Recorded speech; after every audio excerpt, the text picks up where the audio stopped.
Bueno, y seguimos con Más Café con Luber. Te estamos buscando, se llama este bloque, donde hablamos sobre el derecho a la identidad y sobre la permanente búsqueda de las abuelas de Plaza de Mayo, de los nietos que todavía no han aparecido, nietos, nietes, nietas, y por supuesto son personas que deben tener hoy 40 años, alrededor de 40 años, pero nos sigue interesando poder colaborar y contribuir con esta búsqueda. Por eso hoy tenemos el gusto de poder entrevistar a Flor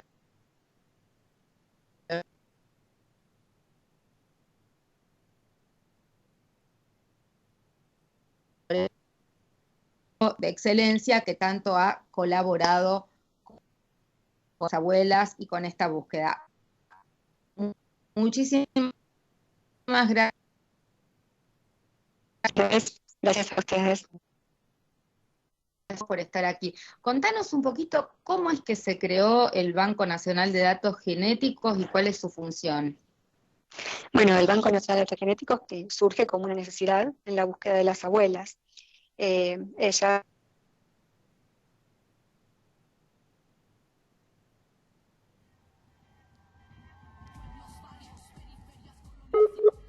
identificarlos.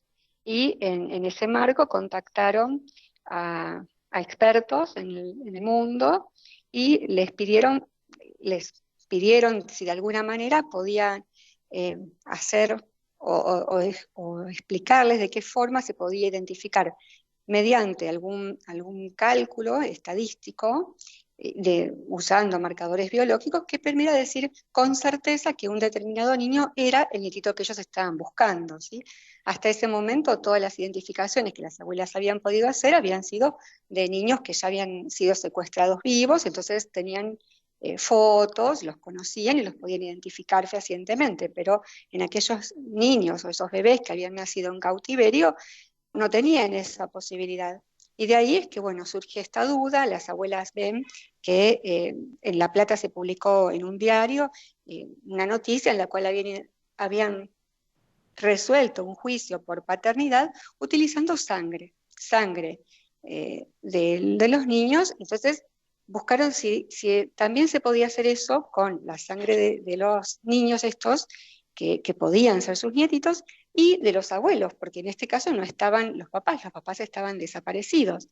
Entonces contactan con expertos en el resto del mundo, y estos se ponen a trabajar con mucha fuerza y hacen el cálculo que se llama el índice de abuelidad, y esos cálculos se hacían en base a la frecuencia, ¿sí?, de determinados marcadores, que no eran análisis de ADN como se hacen ahora, porque en ese momento no se conocía, sino que se hacían con aquellos que se usaban para la compatibilidad para trasplantes, ¿sí?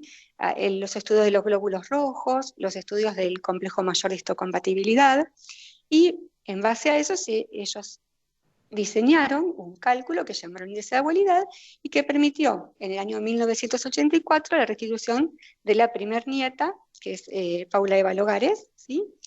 Utilizando este cálculo.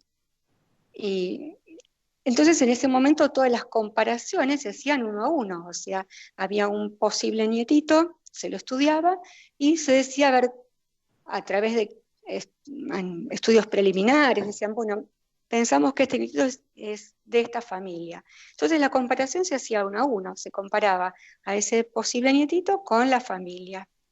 Y era bastante engorroso. Entonces se empezó a pensar la posibilidad de crear un banco en el cual se pudieran almacenar toda esa información y el remanente de las muestras para posible ampliación en un futuro de esos estudios, ¿no? Pensando que en algún momento iba a evolucionar la ciencia y se podían hacer nuevos estudios.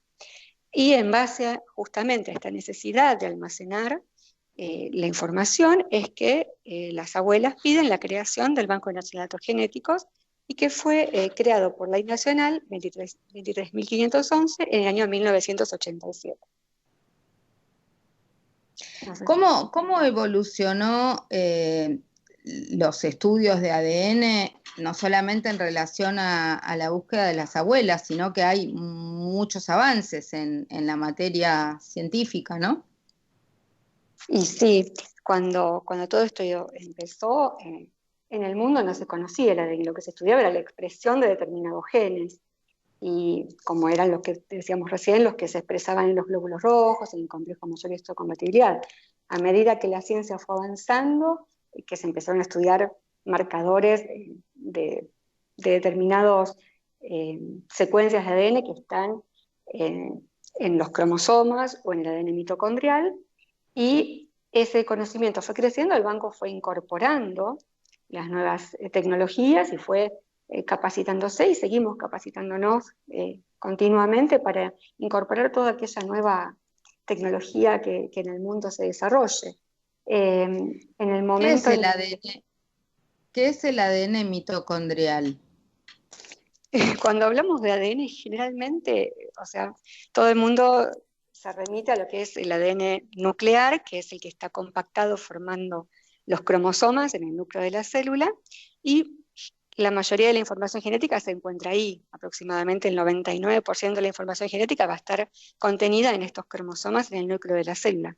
Pero existe una pequeña porción de información que está contenida en otro genoma, que es el genoma mitocondrial. Este ADN mitocondrial está en las mitocondrias, que son organelas que están en el citoplasma de la célula.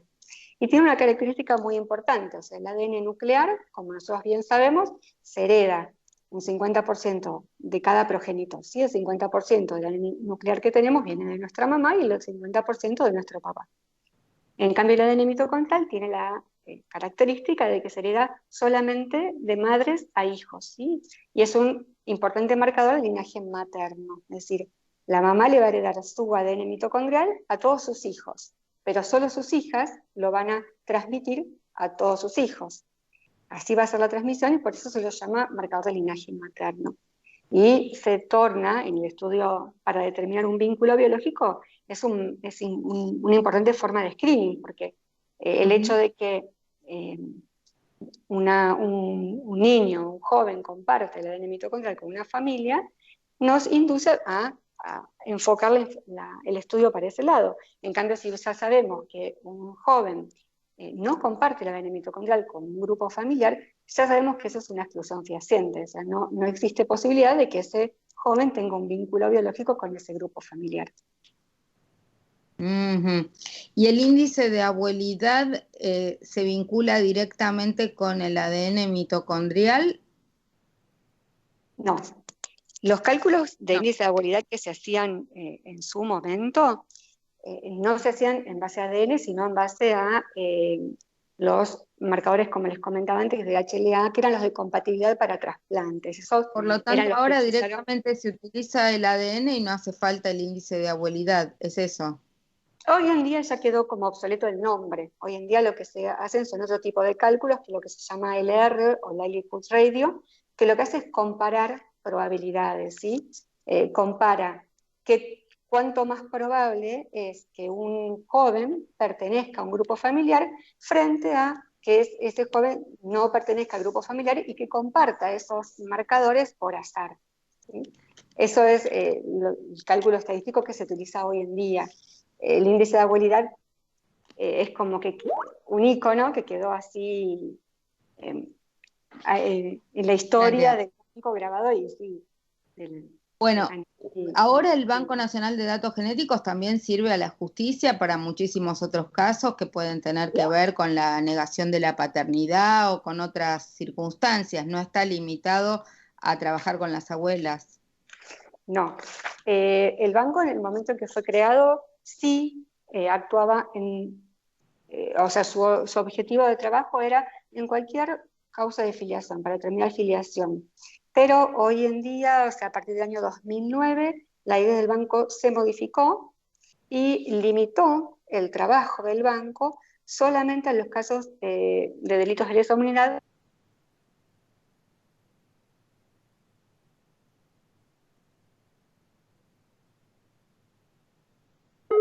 tratar de encontrar lo antes posible a todos los nietos buscados, ya que las abuelas cada vez estaban más grandes y bueno, Sí, se ahora me especificó esa. sorprende porque se supone que ya encontraron muchos nietos y faltan aproximadamente 300 por lo que entendemos.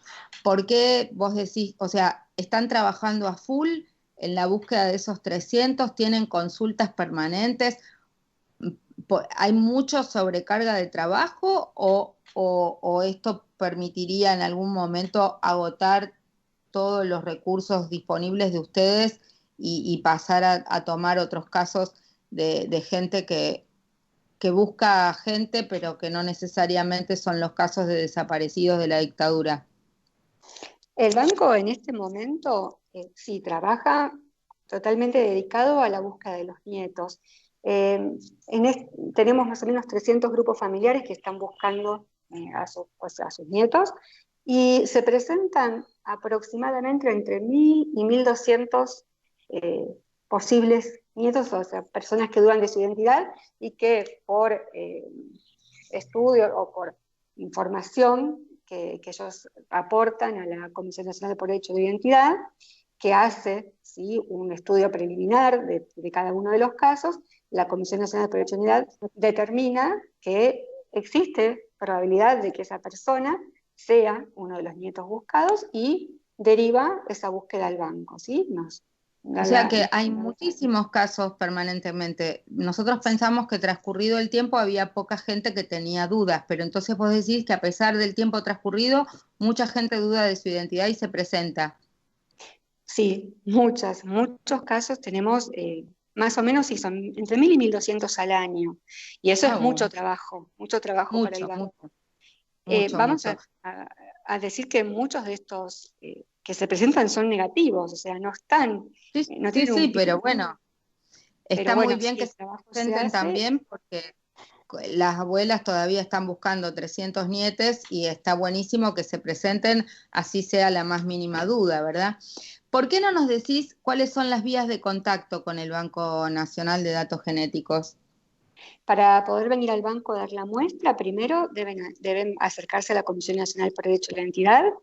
Ellos son los que hacen un estudio preliminar de cada uno de los casos, lo evalúan y algunas veces ellos mismos pueden resolver. ¿Por qué? Porque ese joven que duda de su identidad, esa persona que duda de su identidad, existen registros y la CONADI tiene acceso a esos registros y puede resolver su problema directamente en lo que sería a través de los papeles y no es necesario un estudio genético.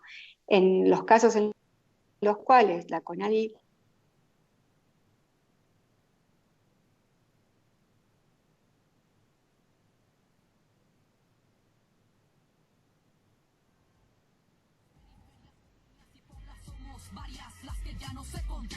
Ella es responsable del área de ADN mitocondrial del Banco Nacional de Datos Genéticos. Muchísimas gracias, Florencia, y ya sabes, te estamos buscando, seguimos ayudando a las abuelas de Plaza de Mayo. Y bueno, esto fue Café con Luber. Nos vemos la semana que viene. Espero que podamos seguir compartiendo, cuidándonos en casa.